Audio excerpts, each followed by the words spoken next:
Hi friends, welcome back to Latha's kitchen. ఈరోజు మన కిచెన్లో వచ్చేసి డ్రై ఫ్రూట్స్ వాల్నట్స్తో కలిసిన చెక్కీ చేసుకుందాం.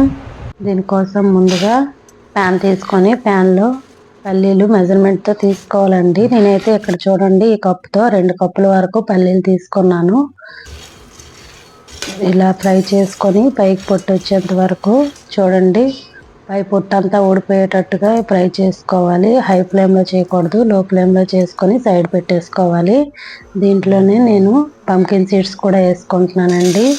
పిల్లలకి గ్రోత్ నార్మల్గా అయితే తినరు కదా, ఇలా పల్లి చెక్కీలు నువ్వు చెక్కీలు మొత్తం ఒకేసారి చేసుకొని చెక్కీలా చేసుకొని ఉంటే పిల్లల హెల్త్ కోసం బాగా ఉపయోగపడతాయండి. గ్రోత్ బరువు పెరగడానికి అన్ని దాంట్లోకి కూడా పిల్లలకు బాగా ఉపయోగపడతాయి. ఇలా వాల్నట్స్ మీ దగ్గర బాదం జీడిపప్పు ఏది ఉన్నా కూడా తీసేసుకోండి. నేను ఇక్కడైతే పంకిన్ సీడ్స్ని నువ్వులు తీసుకుంటున్నాను. అవి ఫ్రై అయిపోయినాక సైడ్ పెట్టేసుకొని అదే ప్యాన్లో నువ్వులు కూడా లైట్ అండ్ గోల్డ్ కలర్ వచ్చేంత వరకు ఫ్రై చేసుకోవాలి. నేను పంకిన్ సీడ్స్ 1 కప్పే తీసుకున్నానండి. ఇక్కడ నువ్వులు అయితే మళ్ళీ 2 కప్పులు తీసుకున్నాను. ఒకే కప్తో మెజర్మెంట్ తీసుకుంటే మనం బెల్లం వేసుకోవడానికి కూడా బాగా పనికి వస్తుంది. నేను ఇక్కడ పౌడర్ చేయట్లేదండి, నేను పాకం పెడుతున్నాను. పౌడర్ చేసినవి కంటే పాకం చేసినవి మనకు ఎక్కువ రోజులు నిల్వ ఉంటాయి. ఇలా 5 కప్పులు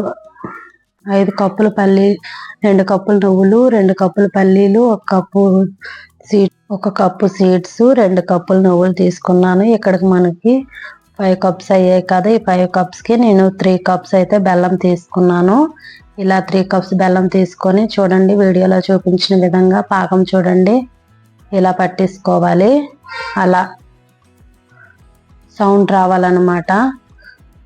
అలా తిక్కు పాకం పట్టేసుకొని ఇలా కొంచెం కొంచెం మనం ముందుగా ఫ్రై చేసి పెట్టుకున్నాం కదా పల్లీకి పొట్టు కూడా తీసేసి ఇందులో ఇలా కలిపేసుకోవాలండి. చూడండి పాకం వచ్చాక ఇందులో కొంచెం కొంచెంగా వేసుకొని ఇలా నెమ్మదిగా కలుపుకోవాలి. లో ఫ్లేమ్లోనే పెట్టుకోవాలండి మంట, హై ఫ్లేమ్లో పెట్టకూడదు.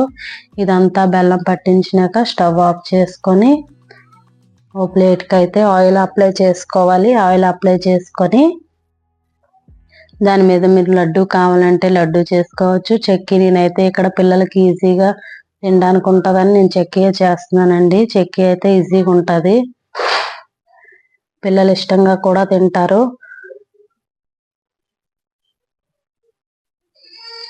ఇలా చెక్కీలు చేసుకొని పిల్లలకి ఏ షేప్ కావాలంటే ఆ షేప్ మీరు చేసుకోవచ్చు. చూడండి ఇలా అట్లకాయతో ఇటు అటు సర్దుకొని ఒక గ్లాస్తో రౌండ్ షేప్ తీసుకుంటున్నానండి. మీరు గ్లాస్ మీ దగ్గర షేప్ ఉంటే షేప్తో కూడా తీసుకోవచ్చు. నేనైతే ఇక్కడ గ్లాస్తో తీసుకుంటున్నాను. ఇలా గ్లాస్తో తీసుకొని ఒక హాఫ్ అన్ అవర్ ఇలా సైడ్కి పెట్టేసి ఉంచేసుకుంటే మనకి రెడీ అయిపోతాయండి. బాగా చల్లగా అయినప్పుడు మనం దాన్ని స్పూన్ సాయంతో కానీ దేంతో అయినా తీసేసుకుంటే ఈజీగా వచ్చేస్తాయి. ఎందుకంటే ఆల్రెడీ మనం ఆయిల్ అప్లై చేసుకున్నాం కదా. అంతేనండి, ఈజీగా తీసుకొని పిల్లలకి స్నాక్స్ బాక్స్లో కానీ ఈవినింగ్ టైంలో కానీ తినడానికి ఇస్తే చాలా హెల్దీ. ఒకసారి ట్రై చేసి కామెంట్ చేయండి.